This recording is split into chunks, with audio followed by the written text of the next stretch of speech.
Bonjour à tous. Cette vidéo est la première d'une série de vidéos de cours traitant le chapitre sur second degré en classe de première.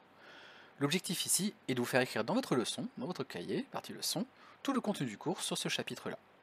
Donc à présent vous allez pouvoir prendre une nouvelle page et écrire chapitre 1, second degré en rouge. Mettez la vidéo en pause et reprenez une fois que c'est noté. Alors voici le plan du cours. Il ne s'agit pas de l'écrire dans votre cahier, je souhaite simplement vous faire prendre connaissance de ce qui sera traité par la suite. Donc dans cette première vidéo, on va parler de fonctions polynômes du second degré, on abordera notamment la notion de forme canonique et on verra aussi les variations d'une fonction polynôme du second degré. Dans une deuxième vidéo, on parlera des racines d'une fonction polynôme du second degré et on verra comment résoudre certaines équations du second degré. Et enfin, dans la troisième et dernière vidéo, on verra l'étude du signe d'une fonction polynôme du second degré. Donc à présent, vous allez pouvoir écrire en rouge, grand 1, fonction polynôme du second degré, suivi de petit a en vert, définition. Vous n'oublierez pas de souligner à chaque fois les titres. Mettez la vidéo en pause, puis reprenez une fois que c'est noté. Alors, définition en rouge. On appelle fonction polynôme, on dira aussi trinôme du second degré, toute fonction f pouvant s'écrire pour tout réel x sous la forme f de x égale ax au carré plus bx plus c, où a, b et c désignent des réels fixés avec a différent de 0. Il est très important que a soit non nul. Eh bien, une telle écriture s'appelle la forme développée. Mettez la vidéo en pause, puis reprenez une fois que c'est noté. Voyons quelques exemples. Premier exemple ici, f de x égale 2x au carré moins 3x plus 1. Donc ça c'est bien une fonction polynôme du second degré. Quelles sont les valeurs des coefficients a, b et c? Eh bien a c'est le nombre qui multiplie x au carré, donc a égale à 2. B il vaut moins 3 et c vaut 1. Alors attention aux erreurs classiques ici. A c'est pas 2x au carré, c'est juste le nombre qui multiplie x au carré. Donc a il vaut 2. Il ne faut pas écrire 2x au carré, juste 2. Et pour b, attention ne vous trompez pas, n'oubliez pas le signe aussi. Ici, b vaut moins 3 et pas 3. Et enfin, le terme constant, ici, c'est qui est égal à 1. Autre exemple, si j'écris f de x égale x carré moins 1. Ça aussi, c'est bien une fonction trinôme du second degré. Quelles sont les valeurs des coefficients a, b et c?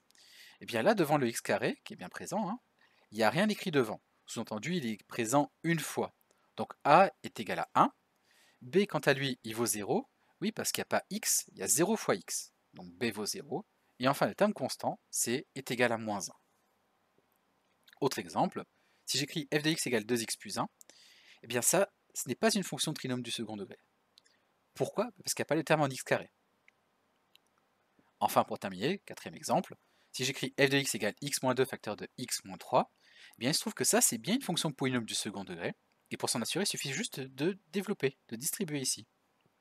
Et donc je vous laisse vérifier le calcul chez vous, mais il se trouve que quand on applique la double distributivité, on obtient que f de x est égal à x au carré moins 5x plus 6. Dans ce cas-là, a vaut 1, b vaut moins 5, et c vaut 6. Mettez la vidéo en pause, puis reprenez une fois que c'est noté. Maintenant, en vert, vous écrivez petit b forme canonique. Vous n'oublierez pas de souligner ce titre-là. Dans la suite du cours, a, b et c désignent des nombres réels fixés avec a différent de 0. C'est très important encore une fois que a soit non nul. Vous n'oublierez pas vous-même d'écrire ça en rouge. Propriété. Soit f une fonction polynôme du second degré définie sur R par f de x égale ax au carré plus bx plus c. Eh bien, il se trouve que pour tout réel x, f de x peut s'écrire sous la forme a facteur de x moins alpha au carré, n'oubliez pas le carré ici, c'est très important, plus bêta, avec alpha qui vaut moins b sur 2a et bêta qui est égal à f de alpha. Alors là, je vous énonce cette propriété-là sans démonstration, on y reviendra un peu plus tard en classe là-dessus. Ce que je vous demande de faire dans un premier temps, c'est de retenir les formules qui sont ici. Alpha vaut moins b sur 2a et bêta c'est l'image de alpha par f. Alors si on fait le calcul et qu'on remplace ici la x par alpha, il se trouve qu'on peut obtenir moins b carré moins 4ac sur 4a. Ce résultat-là, évidemment, il ne faut surtout pas l'apprendre par cœur, hein, mais on verra plus tard qu'on en aura besoin. Et donc, cette écriture-là, ce qu'il faut savoir, c'est qu'on appelle la forme canonique. Mettez la vidéo en pause, puis reprenez une fois que c'est noté. Voyons un exemple. Je vous propose de considérer une fonction polynôme du second degré, écrite sous forme développée, et de l'écrire sous sa forme canonique. Alors, avant de donner la solution, je vous propose de mettre d'abord la vidéo en pause, d'essayer de chercher de votre côté, et après on va passer à la solution ensemble. Solution donc. Tout d'abord, on va écrire la valeur des coefficients a, b et c. En fait, de manière systématique, c'est ce qu'on fera à chaque fois. D'abord A. A il vaut 3, B vaut moins 12, et C vaut 13. Et donc maintenant, on pourra appliquer les formules. Pour alpha, je sais que alpha est égal à moins B sur 2A, c'est-à-dire moins 12 divisé par 2 fois 3, moins 12 ça fait 12, 12 sur 6 ça fait 2. Et pour bêta, bien bêta, je sais que par définition c'est f de alpha, il ne s'agit pas d'utiliser la grosse formule que je donne à la fin, juste on va remplacer x par alpha dans l'expression de départ là. Donc ici, moi ce que je veux c'est calculer f de 2. Et donc ça fait 3 fois 2 au carré, moins 12 fois 2, plus 13. J'ai remplacé x par 2 ici, dans l'écriture, dans la forme développée de départ. On trouve que ça fait 1. Et donc maintenant, il n'y a plus qu'à conclure. Puisqu'on me demande la forme canonique, je vais d'abord restituer l'expression de la forme canonique, dans le cas général. Je sais que pour tout réel x, f de x est égal à a, facteur de x moins alpha au carré, n'oubliez pas le carré encore une fois, plus bêta. Et donc en remplaçant, avec le code couleur que j'ai ici, a vaut 3, donc je l'ai mis en rouge, alpha vaut 2 et bêta vaut 1. Mettez la vidéo en pause, puis reprenez une fois que c'est noté.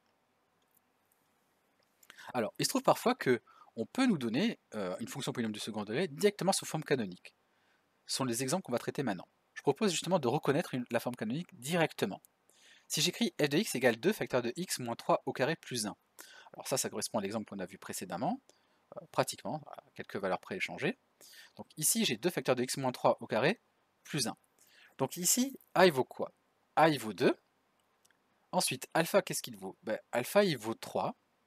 Et bêta, quant à lui, il vaut 1. Alors, pour A et bêta, il n'y a pas d'erreur possible. Par contre, pour alpha, il faut faire attention. Ici, j'ai x moins alpha au carré. Et donc alpha, il vaut 3. Une autre façon de le voir, c'est de dire, bon, dans ma parenthèse, j'ai x moins 3 au carré. Donc en fait, ici, le x moins 3, j'en prends l'opposé. Donc c'est 3 pour alpha. Autre exemple, si je dis par exemple f de x égale moins 2 facteur de x plus 1 au carré plus 4. Là, a, il vaut moins 2. Alpha, quand j'écris x plus 1 au carré, ça veut dire x moins 1. Donc alpha, il vaut moins 1. Et bêta, lui, il n'y a pas d'erreur possible. Bêta, il vaut 4. Si on prend un peu la même astuce que tout à l'heure, il suffit simplement de dire j'ai x plus 1 au carré. Donc pour alpha, il suffit simplement de prendre l'opposé. Alpha vaut moins 1. Voilà. Mettez la vidéo en pause, puis reprenez une fois que c'est noté. Alors, avant de continuer l'étude de nos fonctions polynômes du second degré, je propose de passer par une représentation graphique de ces fonctions-là à partir directement de la forme canonique. Voilà, comme ceci.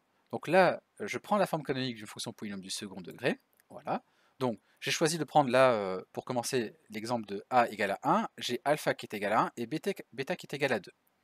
L'objectif, c'est de voir un petit peu en quoi a, alpha et bêta a une incidence sur la courbe représentative de cette fonction-là, de cette fonction polynôme du second degré.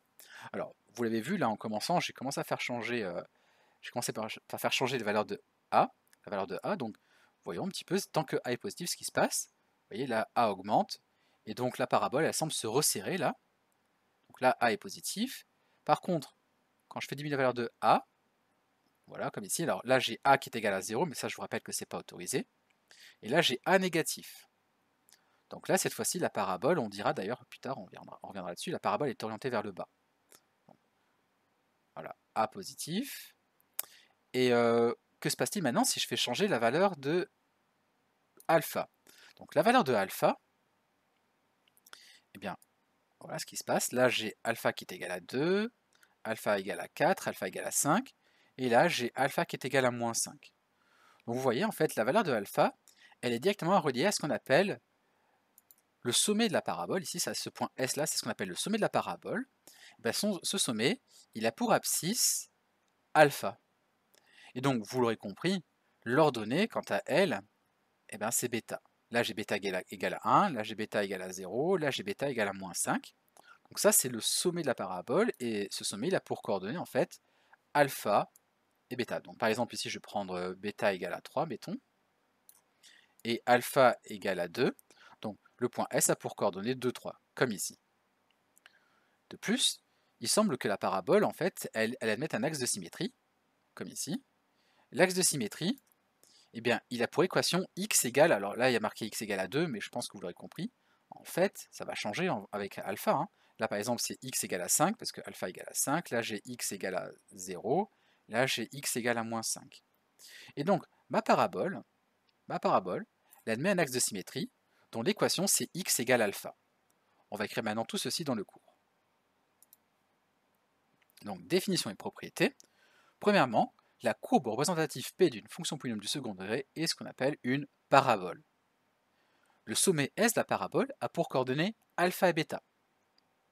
Et pour terminer, cette parabole a pour axe de symétrie la droite d'équation x égale alpha.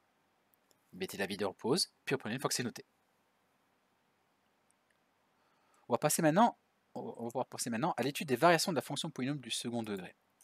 Alors, de manière générale, en ce qui concerne les variations de la fonction polynôme du second degré, en fait, tout va dépendre de a.